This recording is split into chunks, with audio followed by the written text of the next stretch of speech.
Rocha. He is the president of Pasadena City College, and I must say, congratulations are in order. I know that you were a big supporter of Proposition 30, that was the tax initiative that passed in November with over 55% of the vote.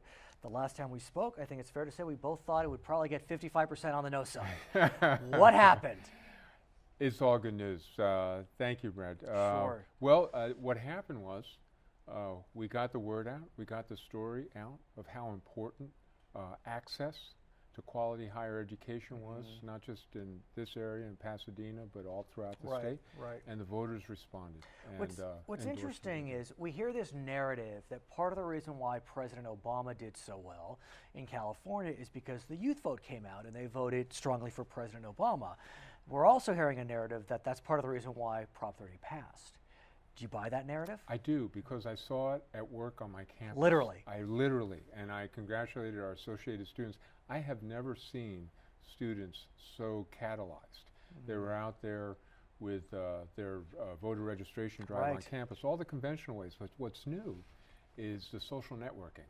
They really, it was the first PCC Facebook campaign. And what's also remarkable is, as you probably know, the Secretary of State, I think around September, launched an online voting registration system. Yes. And we know that it was quite successful. I think over 1 million registered, and I think about 60% of those were under 35. Yeah. So presumably those folks would have been in favor of Prop 30, I'm guessing, but that's my guess, the studies would indicate as such. Sure. That being said, we know that what Prop 30 does, and I've used this metaphor before, is it stops the bleeding. It doesn't give you new blood. Is that right? Well, it does. It's a big help. It's a big help. I don't want, in one sense, obviously, as an administrator, I always want to manage expectations. Of course, fair enough. But on the other sense, it's okay for a little while to just say 3 cheers. Right. Because at least at PCC, this restores $7 million to my budget this year. Is that a lot? It's a lot of money. It's about, on a $109 million budget, that's a lot. Yeah. So that means I'm going to be able to restore about 700 classes to students. Thousands of more students will have classes in just the next 6 months. But the best thing about Prop 30 is that gives us a stable window of 5 years of funding, so that our funding won't go down, so we can begin to do some planning. And then, of course, we have the wind at our back. It looks like the economy's coming back a little bit. It does seem that way. So we went from the in the summer to planning for the worst, to now we're moving forward with our plans. But it seems as if it kind of creates a status quo, almost a status quo ante, although maybe it'd be better if it was ante a la 2007, but it doesn't. Right. What about starting to restore some of the big cuts that we saw over the last few years? I think community colleges lost $250 million, probably more. Right. Well, one thing that was one of the effects of the cuts is that we learned how to be more cost effective. Which isn't bad. Which is not a bad thing. So the administration is slimmer. We are putting in a new computer system so that students can get student services registration much more quickly. So we joined the 21st century. The budget cuts forced us to do that. Sure, look, our stock and trade is making sure that students who normally wouldn't have access have access. So we're going to put most of our money into classes, but we still have a job to do in terms of technology and so on. But look, we're not complaining. We're grateful to the voters, and we're going out there and looking at what some of our other opportunities are to raise money. And let's talk about that, because the Los Angeles Times did a pretty impressive story about a new trend in community colleges. And that trend is presidents like yourself, foundations, working community colleges, raising money. I mean, we know that four-year institutions raise money, hundreds of millions of dollars they raise. Community colleges have not done that. But they're starting to, and PCC actually is considered one of the strongest in that area. In 2011, PCC's foundation raised $2 million. Yes. I understand this year's even better. Yeah, no, even better. Well, that article that you referred to, and I'm doing some bragging here, That's okay. actually used PCC as the example. Right, that's what I'm saying, I've exactly. got a great executive director, Bobby Abram. Right. Yes, you're right. We never were in this area the way four-year colleges were. Right. And now that we've gone out there, we find that we have a story to tell, and thousands of alums who enjoy listening to it.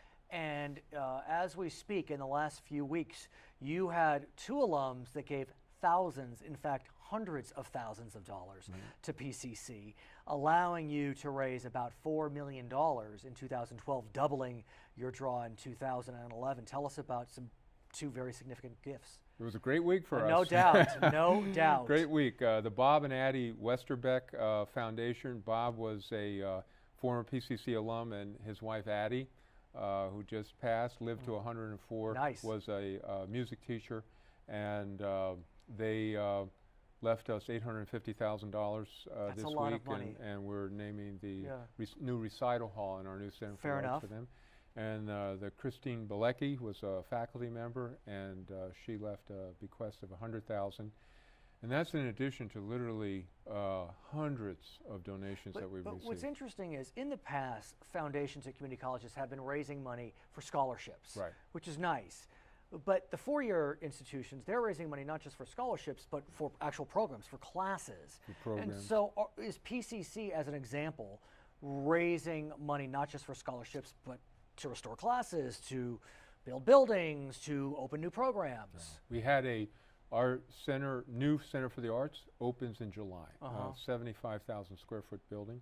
And we had our first capital campaign, Center for the Arts, and we've hit $3.5 million and for naming of various rooms and facilities. Nice. And I should also go back. I'm Please. the beneficiary of sitting in the chair that Chancellor Jack Scott once sat in. And Jack Scott just retired and as the chancellor of the entire system. And Jack, of course, state senator, Right. when he was president of PCC, raised $40 million for our library back in the 90s. So we have a devoted community, and so we are, see the future as an opportunity. But here's a challenge. I was reading a study, I think the article talked about it. Council for Aid to Education found that while 20% of alum of 4-year institutions will provide donations to their college, less than 1% of 2-year grads do that. So Well, how do you change that change the story, change the vernacular, change patterns? Right, and I think that our hypothesis, Right. is that they haven't been asked. Right. And and that's what I'm saying. When we go out and talk to our alums, they're happy to hear us. They're happy to see us. So, But what's interesting, and this is an embarrassment of riches at some level. I mean, I'm being a bit of a sycophant, but PCC is quite an institution. I mean, of the 112 community colleges in the state, PCC is right up there. Other community colleges don't have a certain cachet. So you'll have a fairly easy time, but there are some great community colleges that just don't have that same cachet. And how do they manage? Well, I used to be at LA, president of West Los Angeles College. Every community college Right. has their community and has alums. But thousands of that's an them. example. Well, I live near West LA College. It's sleepy. I mean, Yeah. forgive me, but it's Sure. sleepy. Sure. PCC not sleepy. Right. And so what does West LA do to kind of, they're competing against Santa Monica and Sure. PCC and, all of them. Right. You have to form your community. Right. And it starts somewhere. And we were pretty successful in raising some money at West, but it's a ground game. It's a relationships game. It's a hard work game. It's getting professionals in who can do the work in the community and tell the story. And it's also involving your faculty and staff. They're not used to it. Because they're the ones who have the relationships Right. out there in the community. And But so, it's not something that's in their constitution. It's something that's never That's been true. done. But that doesn't mean it can't be done. That's right. And it will be done. That's right. His name is Mark Rocha. He is the president of Pasadena City College. When we come back, we'll be speaking with Anita Quinones-Gabrielian. She is a trustee with Glendale Community Colleges District. I'm Brad Palmer, so we'll be right back on Charter California Edition.